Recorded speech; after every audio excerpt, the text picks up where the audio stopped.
Hello, welcome to your last and final lecture for Chapter 10.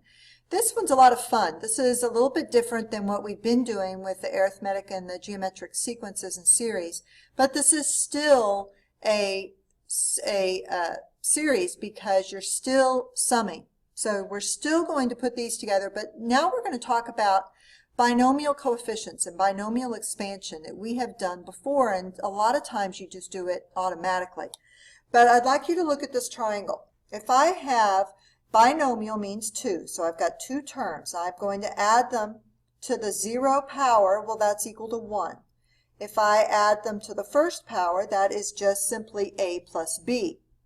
If I add them, and then I square that sum, then I have a plus b times a plus b, and you know that that is a squared plus 2ab plus b squared. Consequently, if it's to the third power, you may have to work a little bit harder at that binomial expansion to the fourth power, and etc. But I want to talk about a pattern that we're going to see right here. And I want you to have several things that you're going to notice. The first thing is that each row has n plus 1 terms. And by that I mean we're going to let the exponent right here be your n. So if n is 0, 0 plus 1, it has 1 term. If n is 3, 3 plus 1, I'm going to have 4 terms. 1, 2, 3, 4 that I am summing. The first term has a to the n power, and the last term would have b to the n power. So this first term, let's look right here, the third power. The first term has a to the third power, that's my n, and the last term has b to the third power. So those numbers are the same as your n. The exponents of a decrease by 1. Let's look and see what that is. By the way, I'm going to use about 4 different colors of highlighters in this lesson. So the first thing I want to do is I want to look at the a's and the exponents of the a's. So I'm going to go through and I'm going to highlight my a's.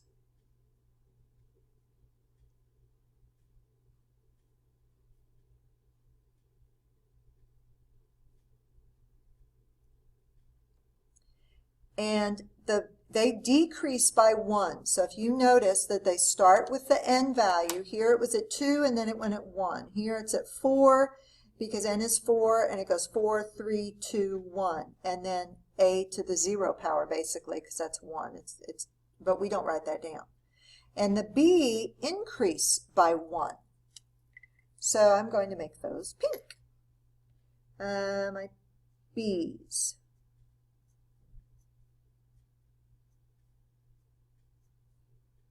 Pretty spring colors here. Take some time while you watch your teacher color on her paper. There we go. So the b's, if you notice, are increasing. Here I don't have 1, but now I've got 1, 2, 3, 4, 5. Remember that is like a b to the 0 power, which would be 1, so we don't write that down either. Now let's look at the coefficients. The coefficients of the a and the b increase and decrease symmetrically. So if I have, here is just 1, we're going to leave that one alone. But here they are 1 and 1, balanced. Here the coefficients increase and decrease symmetrically. So there's a 1, it's going to go to 2, it goes to 1, they're balanced. This one's going to be 1, 3, 3, 1. This one is 1, 4, 6, 4, 1. The last one is 1, 5. By the way, we could have gone further, but I just stopped at 5. Figure you could see the pattern from there. Another thing I'd like to point out are that the sum of the exponents in each term is n. That's very important. If you'll notice right here, let's pick this term right here. The sum of the exponents. So 2 plus 2 is 4. And that is n. Here, let's look at this term. That's just 3. That's n. Let's look at this term. 3 plus 2 is 5. That's my n. That's also a very important thing to note.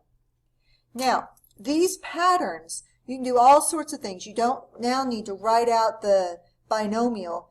You can determine what the pattern will be, and you don't have to multiply each one by each one and then multiply that by the next one, etc. But I want you to look at what you have colored or what I've colored in orange. Let's look at the coefficients. Coefficients are very special in this type of a triangle, so much so that a very famous historian, mathematician, discovered that you can take those coefficients and just make a pattern with them, determine what they are, and then you can figure out what the coefficients of the binomial expansion are. His name was Pascal. And so we have what we call the Pascal's triangle. Let me scoot it down just a little bit here. But if you will notice, your numbers up here that are colored are the same values that are down here on the triangle.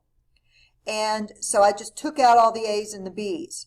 I want to show you how you can derive this triangle, because you will have to do this on your own. But it's very, very, very easy.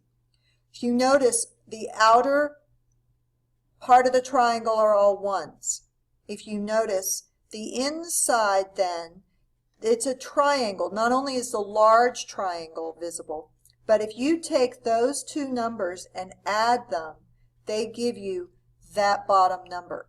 Here, 1 plus 2 gives you 3. 2 plus 1 gives you 3. Remember, it's symmetrical. Here, 3 plus 3 gives me 6. And I can derive this entire triangle down here without needing the A's and the B's, and I can go as far as you want. I found one that went out to 10, so I got that copied for you. But here, for the example, this term, 15 plus 20 gives you 35. So when you write the triangle, you always start with 1, and then you put ones, right, because they're on the outside, and then you just start adding. You always have a 1 on the outside, and 1 plus 1 here gives you 2, so you have those numbers, and then you just simply add to go down and down and down and further. When you do this, you need to know what row you're on. Now, what row you're on corresponds to the n that's up above. Now, let's go back up here real quick. So do you see that this n is 3, this row 1, 3, 3, 1. The second number gives you the n. The 3 gives you the n. It's the third row. We call this the 0 row. We call this the first row. So down here on my triangle, this would be called the 0 row. This would be called the first row. This would be called the second row, etc. All right? So if I say, what are the coefficients from the 8th row? You're going to go down and you're going to go right there and you're going to tell me those numbers. And you know, remember, they're symmetrical. So once you get to a certain point, they start repeating and go to the other end. Okay, let's try some examples.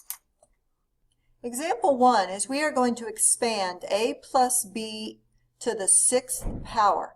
And I'm not just going to look over at my chart that I did before. I'm going to do this longhand. We're going to write this out. Now, I do want you to use the numbers from Pascal's triangle. So go get the triangle numbers, and that would be the 6th row off the triangle. And so the numbers are 1, 6, 15, 20, and then 15, 6, and 1 again. Now, when you write those numbers, we're going to use those in just a second. They are the coefficients that are going to go in our expansion. So the first thing I want to do is I want to get my A's and B's right. So the first one starts with a to the 6th, right? Then I'm going to leave a space for the coefficient. And then I'm going to have a to the 5th, and I'm going to have 1b. And then the next term is going to have 4 a's, and it's going to have 2 b's. Remember, the b plus, the exponents are going to add to bn each time. So this one would have a to the 3rd and b to the 3rd. This one would have a squared. Look at my a's. They keep decreasing, and my b's are increasing. I'm going to only have one A now, and I'm going to have 5 B's, and now I don't have any A's, and I have 6 B's. Now I'm going to go back, and I'm going to write in the numbers from the triangle. Those become my coefficients. So I have a 1, I have 6, I have 15, I have 20, I have 15, I have 6, and then I have 1. That's my answer. So when I say expand using Pascal's triangle, you're just pulling the numbers off the triangle as the coefficients, and you need to make the first term decrease and the second term is increasing. Okay, we're going to try another example. This one's a little trickier because it doesn't have just A and B. This has a couple values here that you are expanding. So the first thing we're going to do is we're going to write it out with this A and this B. All right, so I'm going to leave a space here at the front, and I'm going to take my A term, my 2x, and I'm going to raise that to the third power. Plus, then I don't have any B's, so I'm going to leave a space. Now the second one, I'm going to still take that A term, but now I have 2 of them, and I have the B term, I have 1 of those. Remember, that's 2 plus 1 is still equals 3. Now my next one is going to have only 1 of those A terms of that first term, but it's going to have 2 of the B term. Now if you'll notice, remember I kept the -7 there with it. Then I'm going to have none of the 2x term, none of the A term, and I'm going to have -7 to the third. And we forgot to pull the triangle numbers off. The triangle numbers for the n of 3 are just 1, 3, 3, and 1. So if I go through and I write those in, that's going to be a 1 times 3, 3, and 1. Okay, I am not done, unfortunately, yet with this problem. Now I have to go through and carry out these exponents. So I have 2 to the third, which is 8, times x to the third times 1. So I've got 1 times 8x to the third. I'll leave it that way. This is going to be 3 times 4x squared times my -7. You'll get good at this such that you can do a lot of this step together in one. This is going to be, I'm going to combine that. I'm going to make that 6x, and I'm going to make that a -7 squared is 49. And -7 cubed is 343, but it's negative. So I'm going to make that -343. Now I need to go through and clean this up a little bit. That is still just 8x cubed. 3 times 4 times -7 is going to be a -84x squared. 6 times 49, and they're both positive, is 294x minus the 343. Now that was a lot faster than taking the time to multiply 2x minus 7 times 2x minus 7. Multiply 2 of them, expand that, combine like terms, and then multiply by another one, and then combine like terms. This took a lot less time. Okay? It's a lot easier. Now, we're following a pattern when we do this expansion, and we're following something called a binomial theorem. So you can tape that paper right there, and we will work on this when we come back in the second video. I'll see you then.